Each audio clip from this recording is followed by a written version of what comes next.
people don't know quill work. I want to put it out there. It's like one of the oldest forms of art on this continent. And it's just, I love when people are so good at it, and their sense of color is just so impeccable, and their work is just so immaculate. But it was always the concern is like, okay, now does that mean that quills are going to pop up on every red carpet at Paris Fashion Week and suddenly all of the native artists can't afford quills anymore? Is this going to be like the quinoa boom for Bolivia?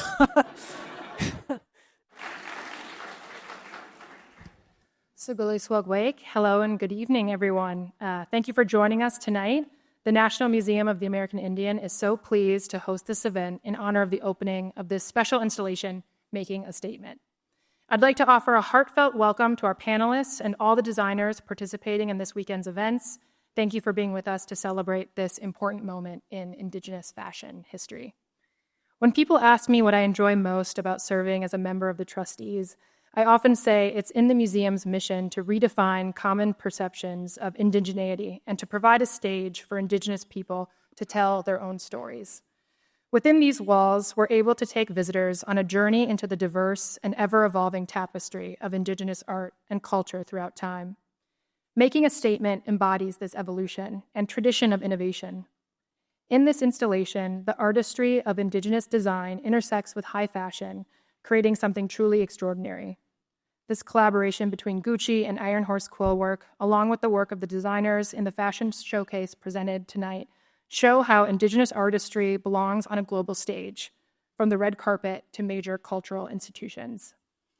At the National Museum of the American Indian, we believe in the power of representation and ensuring that stories of Indigenous creativity and artistry are centered and celebrated. We are proud to be making a statement about this moment in Indigenous fashion and are grateful to everyone who helped us bring this installation and this weekend's programming to fruition. It is now my pleasure to introduce you to the moderator of this evening's panel, Christian Allaire. Christian is this...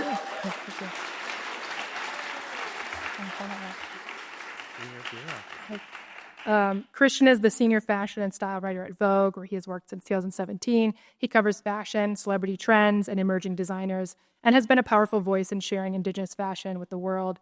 He is the author of several books, including a memoir that will be released later this month. He is also a good friend to the museum, having previously served on the board. Please join me in welcoming Christian to the stage.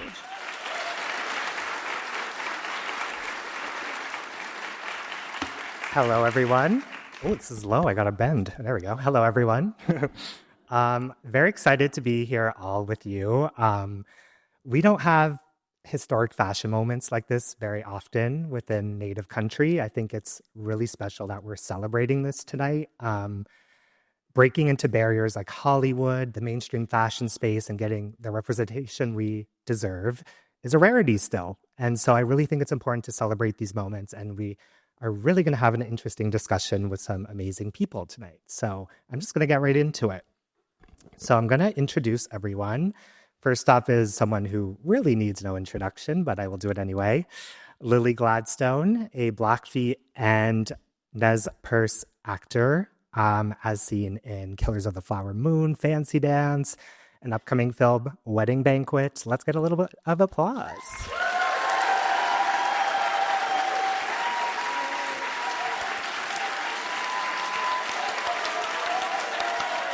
You're a second seat. Yes. Next up is someone equally as fabulous, is the man behind the red carpet magic. Tonight we're joined by Jason Rembert, who is a stylist named, among other accolades, the Hollywood Reporter's top 25 stylist, and he is dressing everyone who matters. Let's hear it for Jason.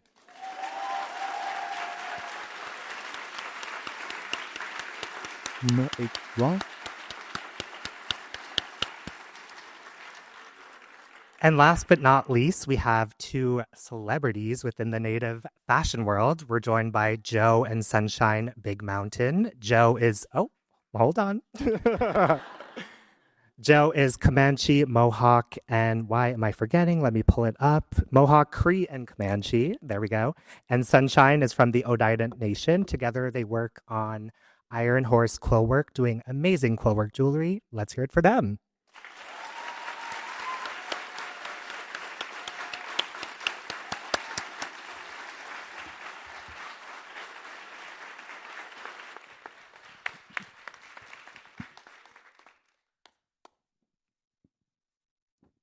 Well, thank you. Hello? Okay. Test. Yes. Well, thank you guys for joining. This is really exciting. And I keep saying all week that it's very rare that we have this energy within the same room of so many people doing amazing things. So I'm personally fangirling. I'm sure many of you are too. But we're really going to get into how this amazing collaboration behind us happened. You know, seeing Lily at the Oscars was, I think, something that a lot of Native people felt really inspired by and moved by. And then seeing sort of this intentional fashion approach on the red carpet just took it to another level and made us all feel so seen and heard. And so I really want to sort of get into how this magic happened tonight. So that's really what we're going to be doing. Um, to start, I guess, Lily, I guess I'll start with you is, when you were nominated, take me back to that moment of when you knew sort of you were going to this award show, there's a lot of pressure. What was the moment where it clicked, where you're like, I'm going to use the red carpet and fashion for something deeper? It was a lot longer ago than that, actually. It was I mean, maybe when you're a young actress and you have dreams of walking red carpets one day, it's always been in my mind. And the first pair of earrings I ever bought myself were quill work from a man back home, Bobtail Feathers, who is now an elder and has this arthritic hands, and he gifted me some of his recent work. And it very much looks like an elder with arthritic hands and with trouble seeing, but it's my favorite piece. It's like having these legendary hands from my nation who made the first quill work I wore. So I always knew that I wanted it to be quill work. And any native who's on Instagram and you get target marketed, you probably have had Joe and Sunshine's work in your feed. Can And confirm. have probably just like salivated over it and probably been just as annoyed as I am that they sell out so fast.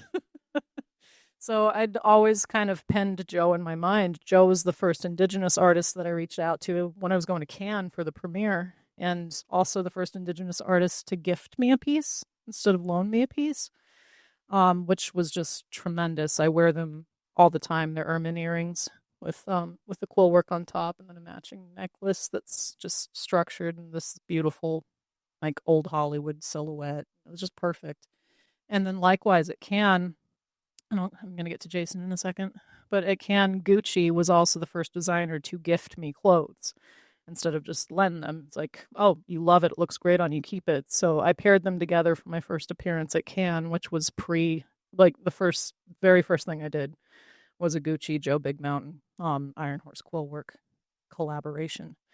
And we were thoughtful about that. I mean, I knew Killers of the Flower Moon was having a Cannes premiere. I knew it was coming out. I knew I was preparing myself. So I was making my little boards of all of these native artists that I wanted to work with, keeping an eye on which fashion houses I wanted to work with as well. Definitely flagging like, don't really want to fix the appropriation issues with this fashion house for them. Let them do that on their own first. So it was funny. When I was starting to think about what I needed to do for the year that was coming at me, I was like, okay, don't freak out too much. Just start watching things and start like writing down who looks good. Who do you want to look like?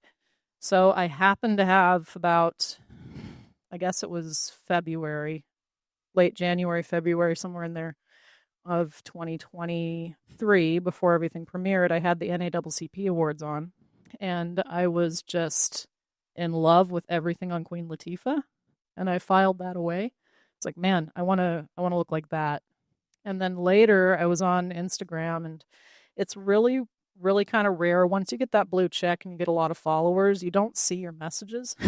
Like, they kind of get filed into a pending folder that once in a great while I might go look and see if I've missed anybody from high school or something like that. But I had gotten a few stylists had slid into my DMs, and I'd read a few of those messages and was just like, kind of the generic sort of cold call reach out, and I was like, looked at what they did. I was like, okay. But then I saw Jason, and before I opened Jason's letter, just his first little line was so respectful and just so personable. Like, in one, I could just tell at a snapshot, this is a real person. And I was like, so I read his DM. It was like, it's a very respectful man. I like that. And I went to his Insta, and the first person that popped up was Queen Latifah at the NAACP Awards. So I was Wow. like, fate. So then we set up a Zoom meeting with my manager, Jill. And in the first conversation, I said, my role in this film is the first Native Indigenous woman lead in kind of a film that's, this whole bygone era of Hollywood that all of our grandmas loved. If my grandma recorded VHSs of Turner Classic Movies, she loved movies so much. She had the costume jewelry. She wanted to look like Elizabeth Taylor. She just started in a little one-room log cabin on the Nez Perce reservation and just had dreams of being a movie star one day. So she loved that era of old glamour and that era of cinema that we were excluded from. Or when we did show up, we were the bloodthirsty savage. So it was kind of like, my grandma loved Westerns, and she would watch Westerns and never connect. That's like, oh, that's us. We're the bad guys. She'd always, she was the Natalie Wood in The Searchers. She wasn't the bloodthirsty savages like Fate Worse Than Death Indian. That wasn't us. So I felt like people say it about Leonardo DiCaprio that he's the last true movie star. Nobody becomes a movie star the way he does anymore, like avoiding the whole big franchise thing and just working in film. And Martin Scorsese is also the filmmaker, I think, that has bridged us from the golden age of cinema where we are now. So I had this idea that Killers of the Flower Moon and all of the films that we referenced in that came from that golden age of cinema as well. So it was very Montgomery Clift movies. It was very Olivia de Havilland in William Wyler's film The Heiress was the biggest influence. So I felt like it was an opportunity to restore where Native women were supposed to be, but we never were in that golden age of cinema. To have this leading lady, to have this tragic, impossible love story.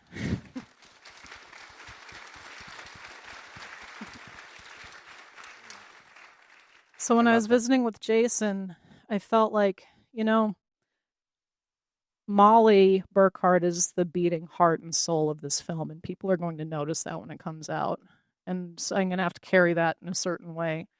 And because I feel like that role in this film with these filmmakers restored us to a place we always should have been, it felt like I wanted the red carpet to mirror that.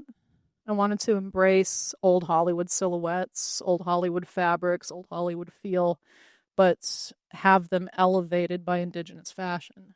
Because we know the two belong together. We know that, we're the original mink wearers. We're the original luxury fabric.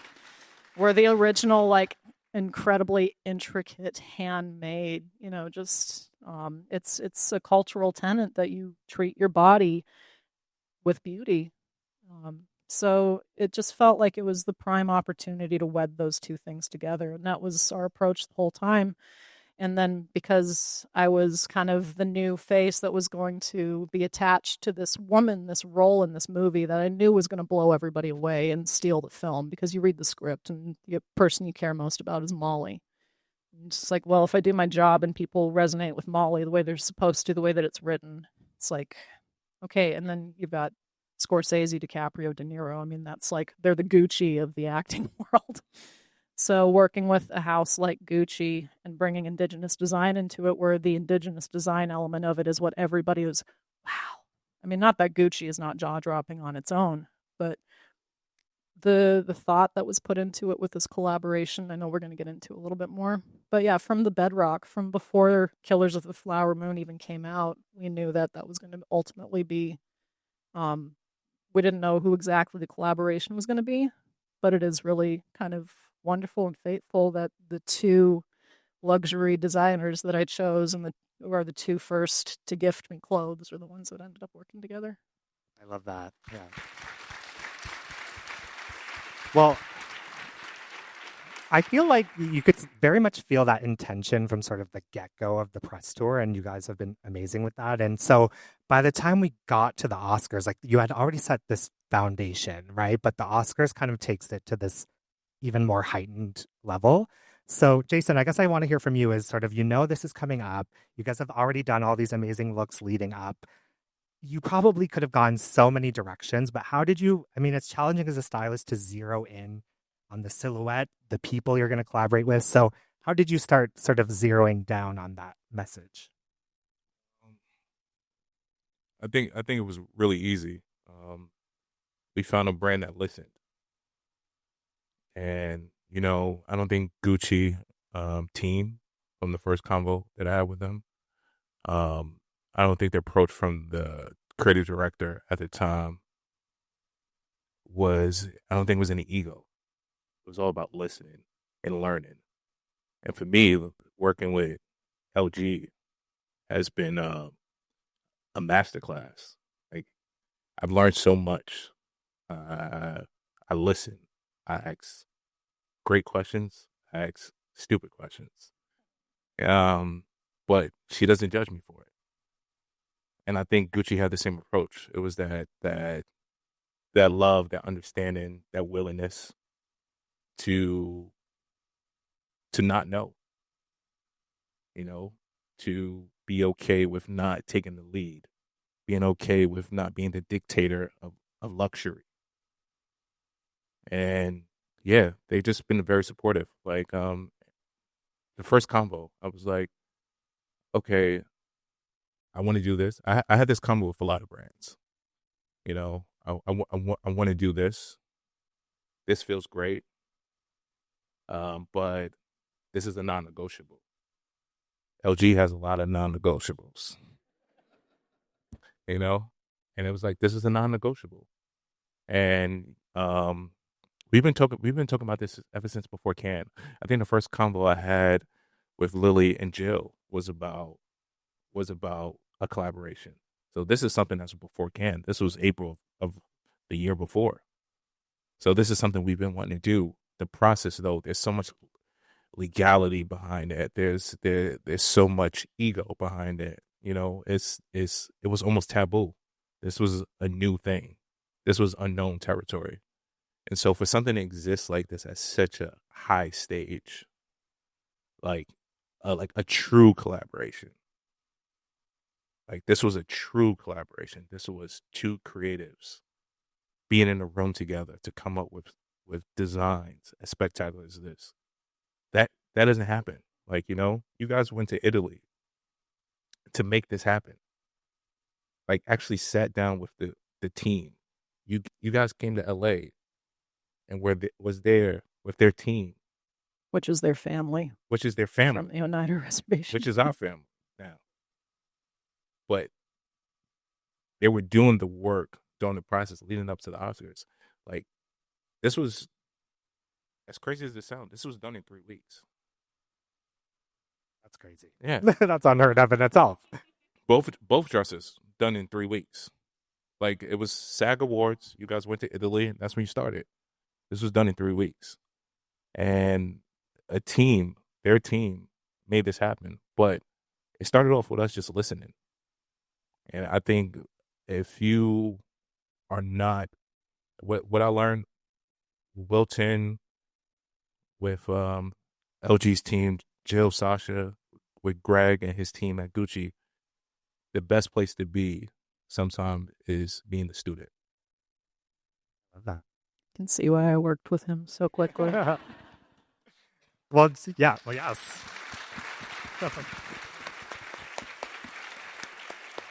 Well, Joe and Sunshine, I would love to hear a little bit from you about the moment you were approached. And I'm sure you probably instantly had a million ideas about which way the collaboration could go.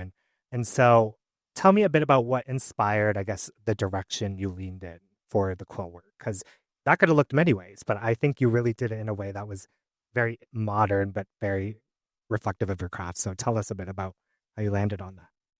Yeah, we knew there wasn't a lot of time. And so I think I tried to make adjustments to make do with the time that I had. And, it was Jason who suggested a team so that we could get a full cape.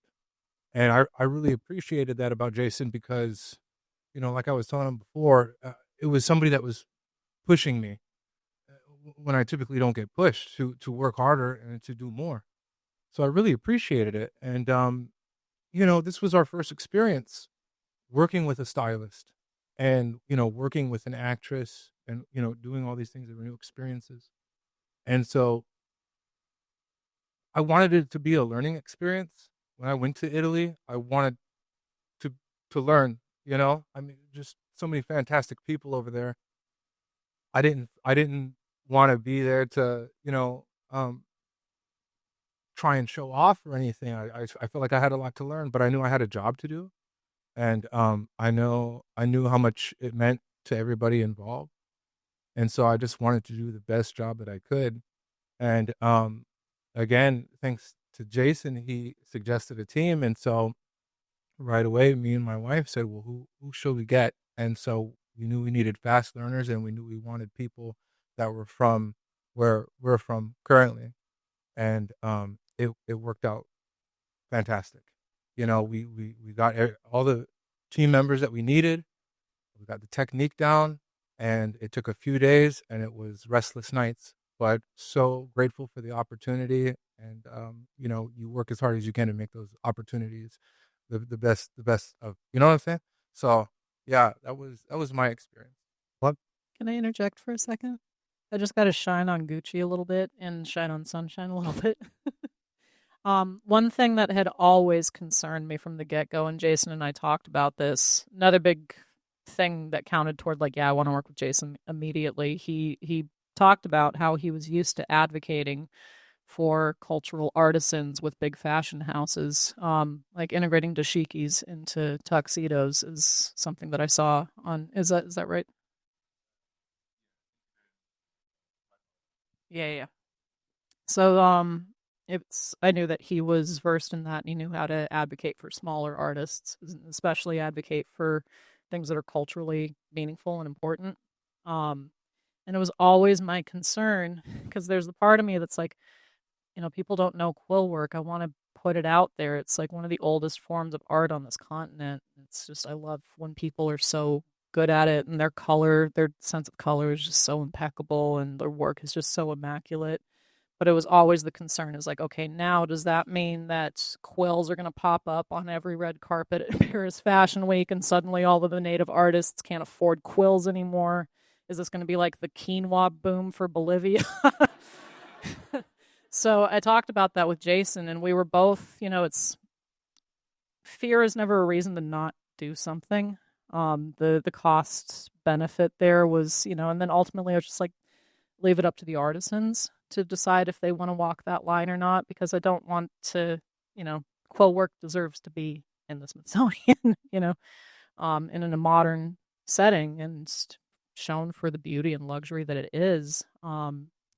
So when you guys went to Italy, Gucci helped you get your passports, and you went to Italy, and you met with the Roman team, and they knew how heavy a load you had, how short the time was, and how much work needed to be done. So they offered or asked if you wanted to train their Italian artisans in quill work. And, my biggest fear maybe, but Sunshine, from what I understand, was just I'm not comfortable with that. We're not comfortable handing off this method, because this is passed down in family. This is ours. Sunshine called me. Yeah. She called me. And I want to hear more from Sunshine about this, because I think absolutely. No, not in a gossipy way, but I think that's really respectful that you would Absolutely. not gatekeep, but it is something that shouldn't protected. Yeah. And why was that important for you guys? Because I think that's really... And advocate And for Gucci yourself. had no problem. They said, who do you want to work with? We'll fly 7 people, your whole family, down to LA. We'll keep it in Indigenous hands. So Okay. I mean, I didn't want to be the one to show somebody else, non-natives, how to do quill work. I mean, I'm just not going to be that person. You can literally learn anything right off of YouTube, look it up, Google anything. But I'm not the one. He's not the one. We're not going to be the ones to do that. It's not fair. It's not right. And it's just morally not what you're supposed to do. That's what you're taught. That's how he knows how to do quill work, because he was taught properly and continues to teach properly, he teaches our kids, he teaches other people in our community, and it's so sentimental and something that needs to be protected at all costs. But it's also not hard to know what's right and wrong. So that was my whole thing.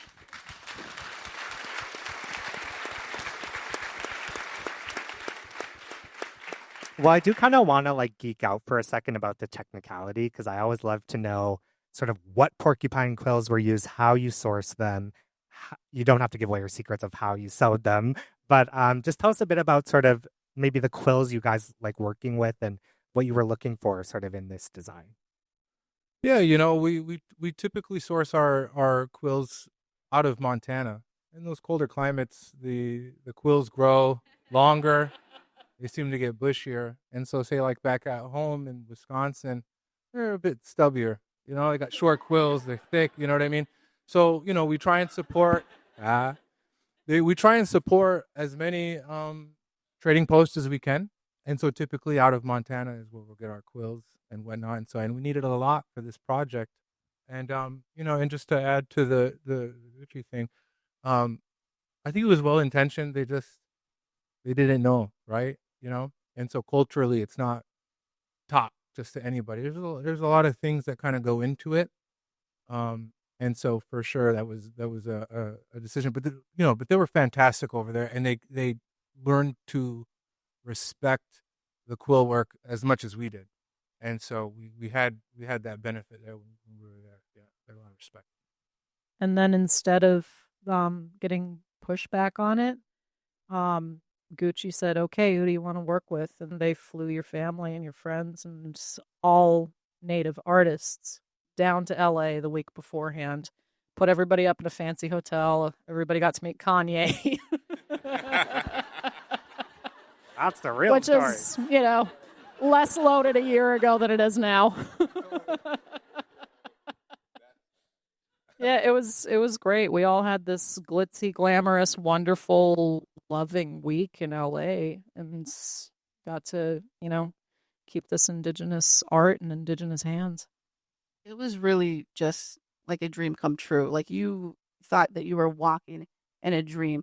How many opportunities do natives have to get flown to Italy? We didn't even have passports at the time because we have a family and we're not going to fly everybody out to Italy. And then, so Gucci helped us get our passports, which was amazing.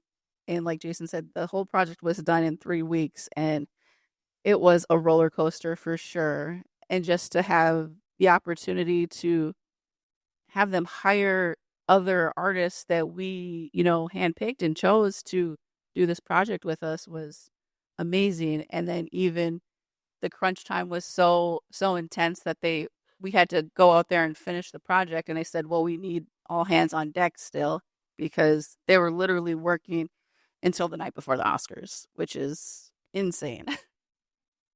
Well, one of the things that I feel like is so interesting about a collaboration like this is sort of the tension between tradition and modern.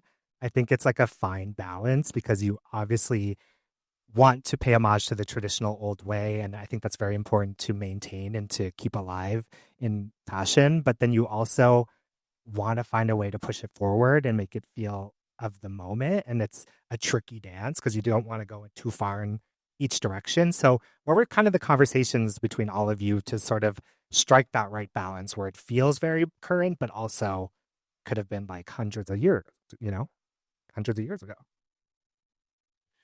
I'm gonna take this one. I think for me, we were dealing with SAGs while they were in Italy, and SAG Awards. yeah, sorry, we were dealing with the SAG Awards, which this year we she do actually SAGs too. But yeah, you rewore the dress this year, so Yep.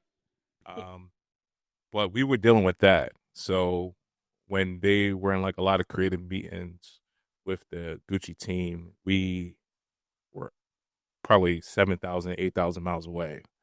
And every time I could get a response to Joe or Sunshine or to the Gucci team, it was always like 2:00 in the morning their time. And every time they responded to me, I was probably asleep. And so I remember hitting Joe at like 2:00 in the morning, and I'm like, he answers. Joe, just to tell you the dynamic, Joe says yes to everything. Sunshine comes back and says no.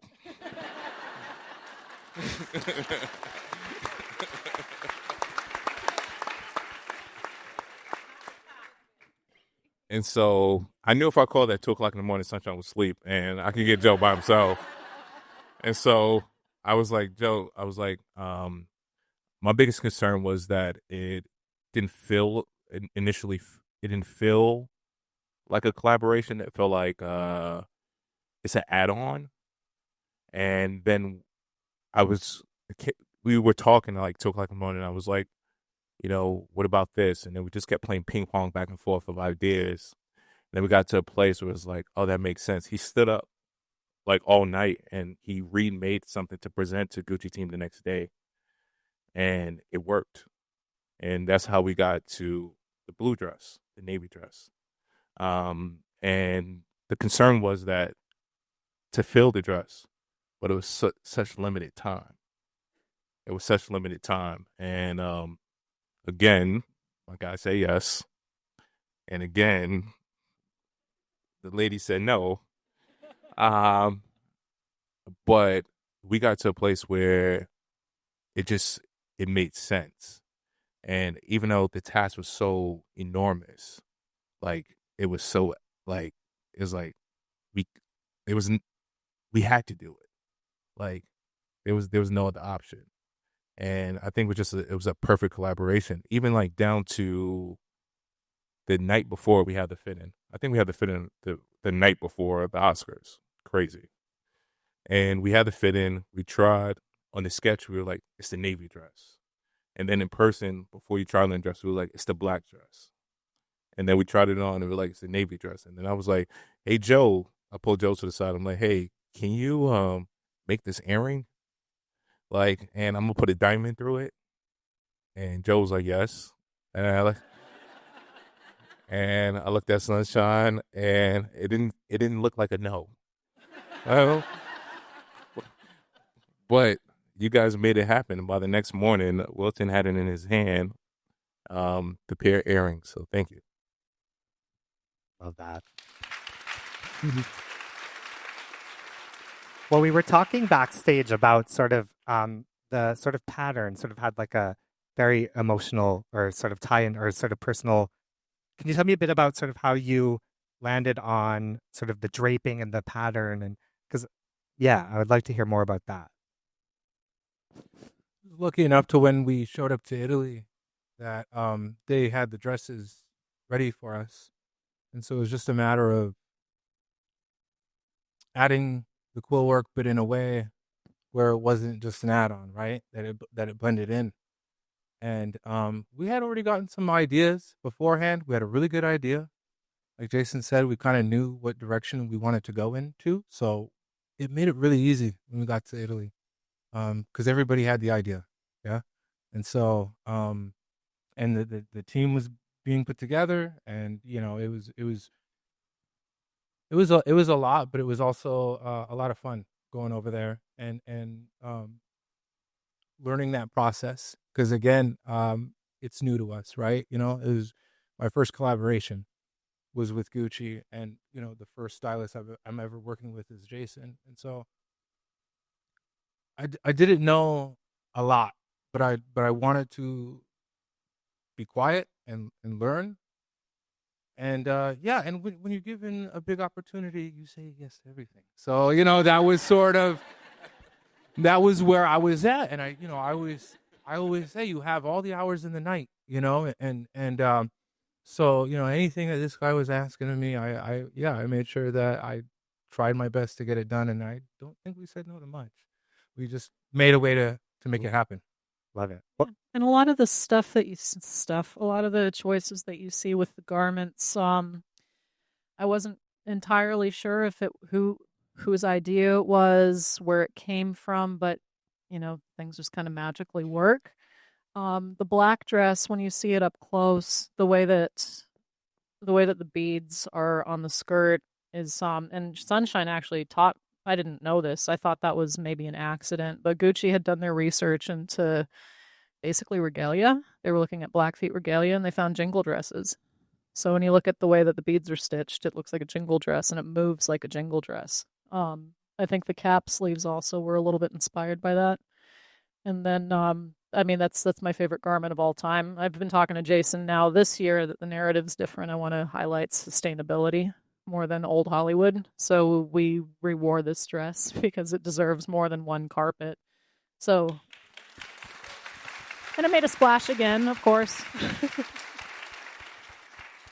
And then the dress with the cape with all of what is that design? It's floral to me. Yeah, I typically fall on florals. Mhm. It's a big part of my culture, and it's typical among different cultures. But with the time frame, I wanted to fall back on something I knew, I'd be able to Flowers do. for Lily. Yes, yes, and of course the black dress, and we had seen the black dress. It was just so elegant, and we loved it. So I knew I wanted to do black and white with it. Yeah, and when you look at there's the black and white on the black dress, but you can see in the photo, and you definitely see it when you go to the exhibit. It's you chose Blackfeet blue, the color on our flag, and on both on the adornment around the band on both were mountain designs also to honor our people, honor Glacier Park and Blackfeet. We say we come from the mountains and we move down on the plains, so mountain design is incorporated in a lot. And then we ended up going with the blue dress because, I mean, the cape is so dramatic. The fabric is so luxe and kind of surprising. It was seriously so hard. It was a really hard choice to decide which one was doing the Oscars red carpet. But I think ultimately kind of bottom line choice, and I also don't know if this was intentional or not, but that deep blue color that, you look at it and it looks black, but then it catches the light and you see that it's this royal deep blue. My family colors are that sky blue, white, and red. Those have been our family colors forever. And then my great-great-great-grandfather was a signatory of Treaty 7 in Canada and a Red Crow Mikestu. When he signed the treaty, then that British royal blue became a part of our family colors. So I kind of felt like that. And it's that color. It's that, that's really, really deep blue. It felt like with the narrative being all of, the film itself, the collaboration between the designers and between these artists and just the moment in history, it felt like, okay, this is about worlds kind of coming together and something new happening. So it felt like maybe that was a little bit of a nod to my family that I don't know if any of us intended. It's just like, oh, hey, yeah, that's our family color, royal blue. When things are meant to happen, they happen, Yeah. I feel like. Well, something that I think was sort of very impactful about this was it really shifted people's perceptions of what's possible with Indigenous design. I don't know why it is, but I feel like a lot of people still think it's like very crafty and a little rugged, like a little resi even. You guys know what I'm talking about. And they don't think it could be like glamorous and like formal and Oscar worthy. And we know that's not true. But a moment like this proves it. And so I'm kind of curious to hear from you guys. Do you see sort of power in the red carpet to change people's minds in that way? I think the dress and the statement on the red carpet was a huge impact on not just Hollywood, but Indian country itself. Nobody was expecting her to come out with a cape full of quill work. Nobody. Everyone watched, her whole award season and how she was highlighting different Indigenous artists, and it was just amazing where everybody wants to know, oh, whose earrings is Lily going to wear next? Who's she going to highlight? Which rings is she wearing? What necklace does she have? And I believe that it was just a showstopper. And I'm sitting here watching everyone work on it, and I was still shocked that, she's gracing the Oscars red carpet with a fully quilled cape that was made in 3 weeks. I mean, I still can't believe it. It was such a whirlwind, and I'm just so proud of everyone and so proud of my husband, and he just did such hard work. And literally made all of our dreams come true. Like, it was crazy.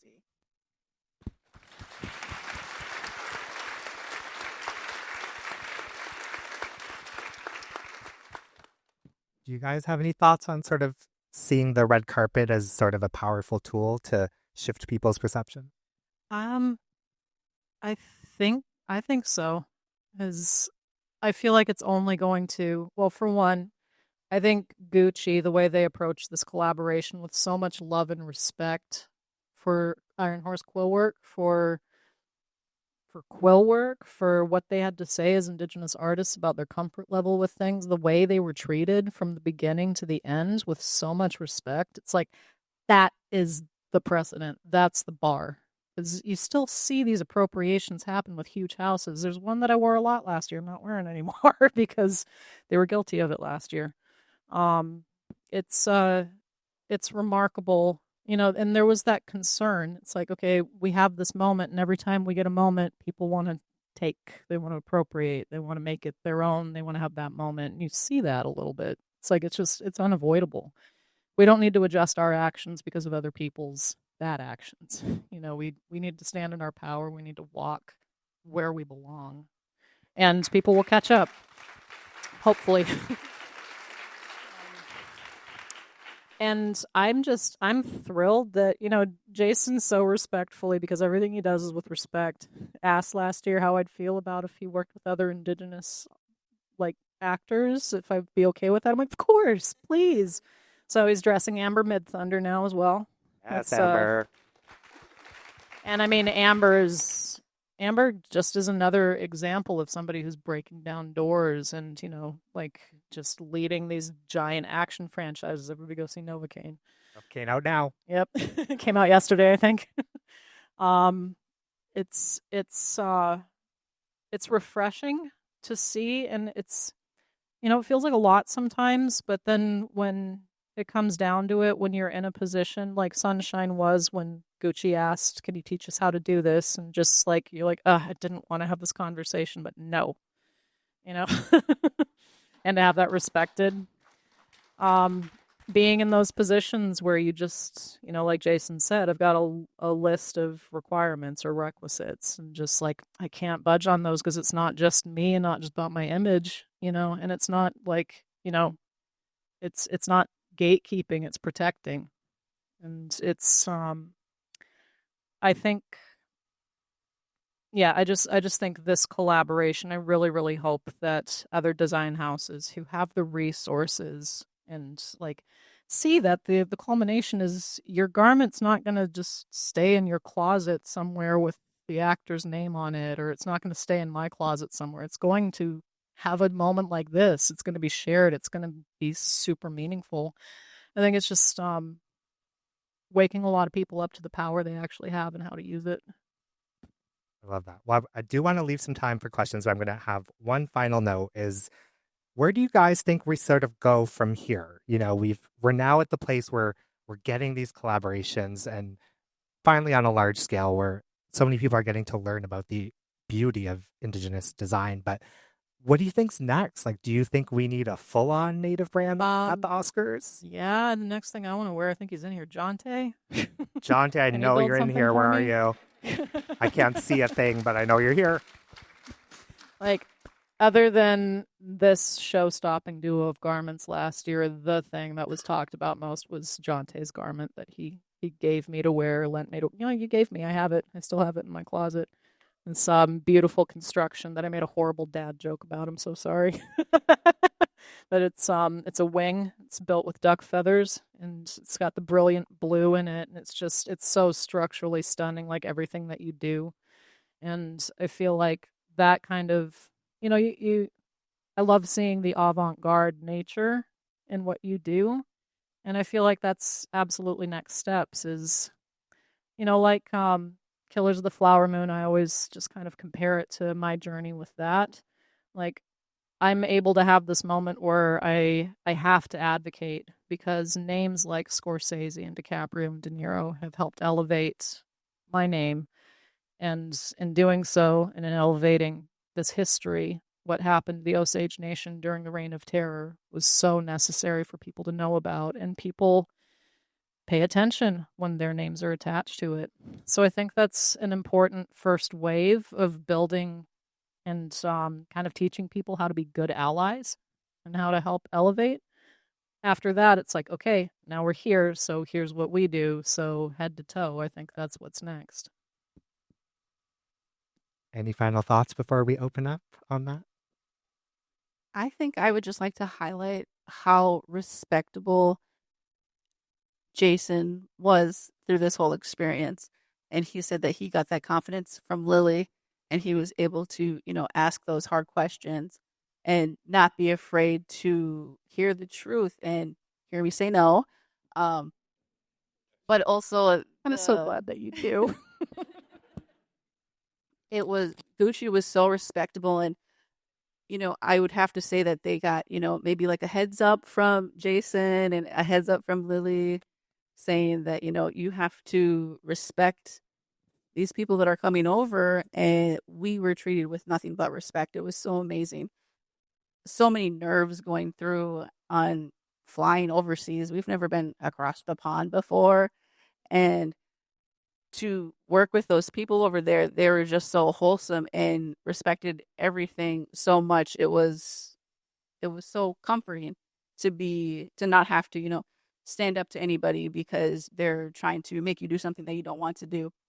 But in return, they were just honoring all of our thoughts, all of our ideas. They wanted to know everything that he wanted to do, and they wanted his direction. And the way that Sabato just respected and truly wanted to collaborate with him on this project he was just another person. He wasn't, some high luxury fashion designer. He was a genuine person, and the Gucci team were genuine people. And you feel like you're going up against this big fashion house and everything's nervous and you don't know what to expect. But it was, lifetime friendships that we made, and we were just so humbled by the entire experience. And we couldn't have done that without Lily and Jason advocating for us and then having us advocate, for our team and our people and our community. And it was just so heartwarming. And they made everything like it was tons of work, but made it also so much easier not having to argue with anybody. And I'm just going to add to this for anyone out there who is not a part of the Native community and is striving to be a true ally. True allyship is not just with press. It's not just with amplifying social media. It's also with putting your money where your mouth is. So you need to buy. You need to support. I had a convo with every single magazine that LG has ever worn, and I tell them, do not ask any Indigenous designer to pay for their own shipping. That is not fair. You guys have the resources. You guys have the FedEx account, the shipping accounts. Send the slip and return it the same way. And I had a convo. Jill, thank you. You had a convo with Apple about the same things. And Apple really was a part of making sure that I was able to have the things for Lily. And yeah, spend the money. It's worth it. Money's powerful.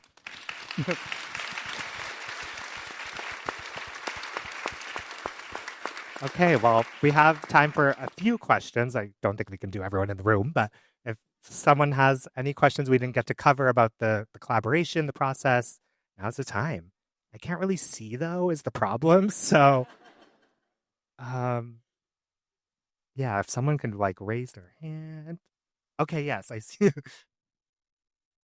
If people want to come over here to the mic, if people want to line up. So if anyone else has a question, you can line up. Aho, Kalakcha, Kukumsa Akswa. My name's Nicholas Courtney. I'm a Makah tribal citizen and work here in the DMV with my lovely wife, Victoria O'Keefe. My question is, what is and how has your theory of change evolved in your career as your careers progress? Are you looking at the change that you want to see and utilizing the space that you hold differently now than when you first started your careers? And what does that progression look like?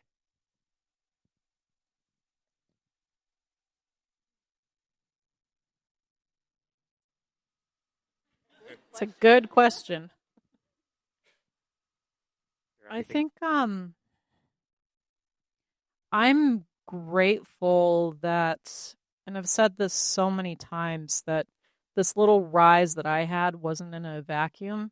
A lot of people were having it at the same time.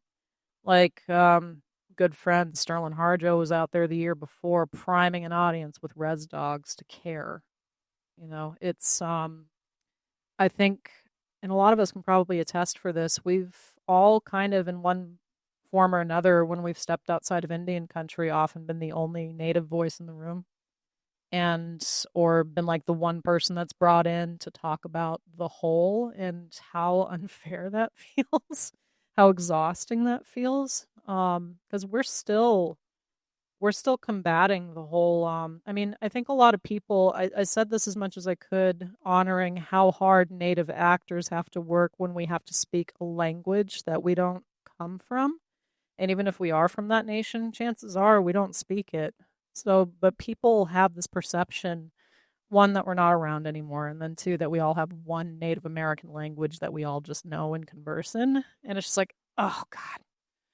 It's like you get, you give all the accolades in the world to actors who speak Italian for a role or speak German for a role, but it's just the work that we put in as native actors for languages. One is hard work as an actor, but two is a revolutionary act of language revitalization. So it's I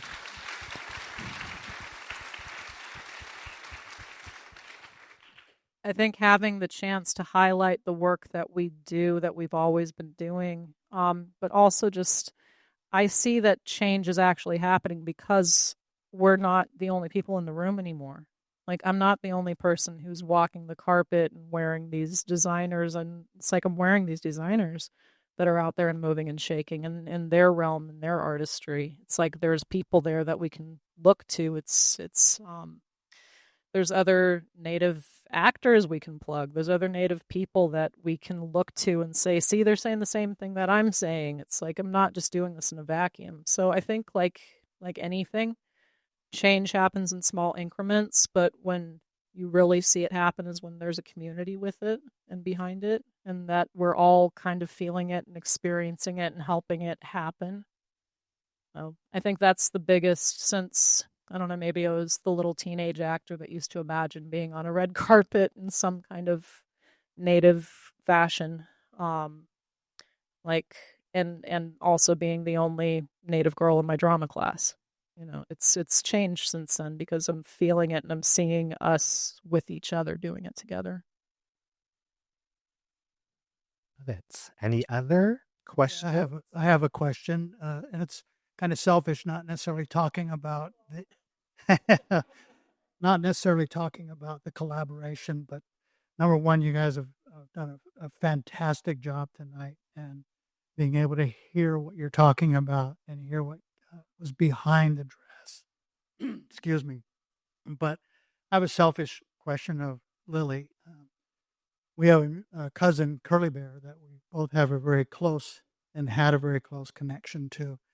And as I sat here listening to you all evening, Lily, I wonder if you had an opportunity to be on the phone with Curly Bear right now, bringing him up to speed, what would that conversation sound like? So Curly Bear, Clarence Wagner, was named after my great grandma Lily's youngest brother. Was very much a link to me, for me, to her in that generation. He's also a public speaker, very good, gifted public speaker. That people who would go to Glacier Park would hear stories, Blackfeet stories from him. And man, I don't know necessarily what I would say to him. I would maybe thank him for teaching me how to, like early on, watching how one person can kind of command the attention of a lot of people and kind of hold attention to tell a story. he was one of my first role models of storytelling and how you respect and engage with an audience when you have something important to say. So I'd thank him for that. And then I would just brace myself to get teased. Oh, really? Yep. Yeah, every time I would we'd go listen to Bear talk publicly, he'd always like, all right, where's my little cousins in here? And he'd single us out and make fun of us in front of everyone. But you always were really happy when you're the one that he was making fun of. Any other questions? I see Mine's someone. not a question, more a comment, a thank you. And seeing you and watching you guys do this and hearing the stories is just such a visual of the kind of collaboration we could all do if we just listened and respected. And I mean, you're just like, we're seeing the beauty that can emerge from that. So thank you so much. Thank you. Okay, I think we have time for one more. We'll squeeze in one more. Only because I can see you. Sorry, I'm sure other people.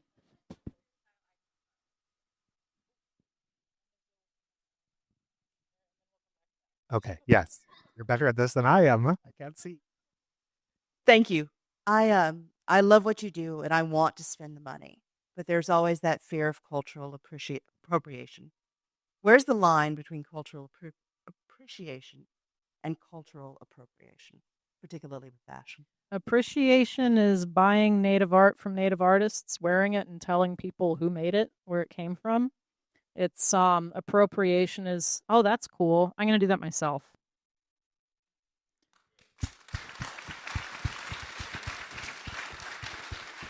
So. Nailed it. And style icons here. I want to hear from you guys. Who are your style icons? Style icon, no idea. Probably Adam Sandler. I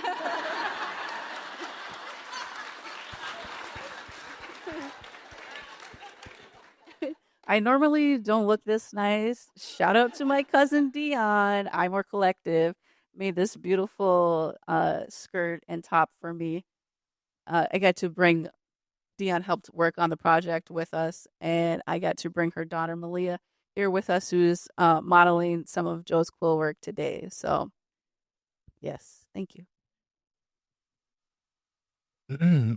My grandparents were always my biggest style inspiration. They were both artists.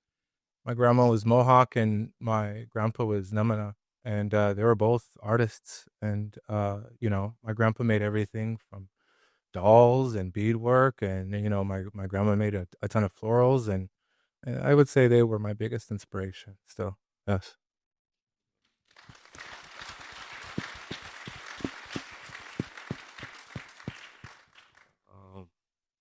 I mean, Queen Latifah. Yeah, for sure.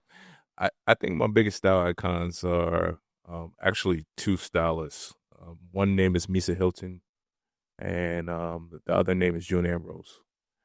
I'll be honest with you. I've never sold myself in fashion.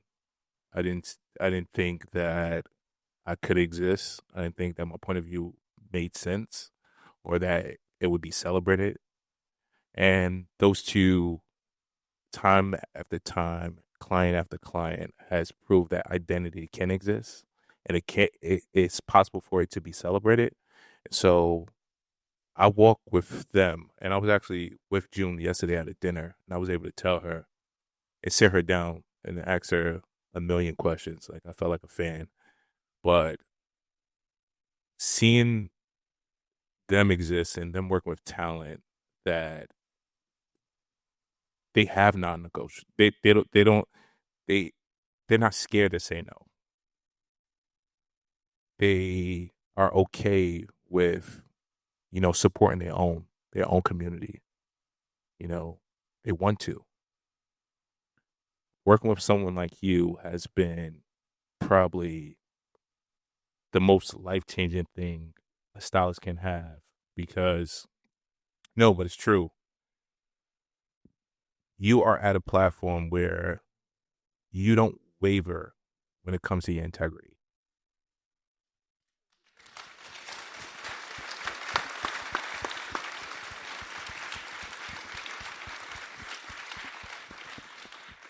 Okay, Jason Rembert's my style icon. I also got to say, too, I mean, just like there's few people that take your breath away when you see them. Like, I don't have that many, like, celebrity moments anymore. Your fuse kind of blows at some point when you're seeing famous person after famous person. But dang, seeing Lauren Goodday walk up to me today. Yes, Lauren. The woman glows. Yay. Okay. Well. Oh, come on. Oh, I thought I could sneak off. Honestly, I mean, think of like your native uncle at bingo. That's who I'm like stealing their outfits from, you know? I think you definitely nailed that tonight. A little bit, no? Yeah. Well, I just wanted to say thank you so much to, first of all, everyone who came. I think it's so lovely we could celebrate this moment. I'll be thinking about these dresses for years and years. And now it's so lovely that so many new people can come see them too and get to know them. Thank you to the museum for hosting this and for having us. And I'm not plugging. No, I have a question. When is your book coming out? Oh, not the self-plug. You're not plugging yourself. I want to know. I forgot. Okay, from the Res to the Redway, March 25th. Yeah. Thank you, everyone.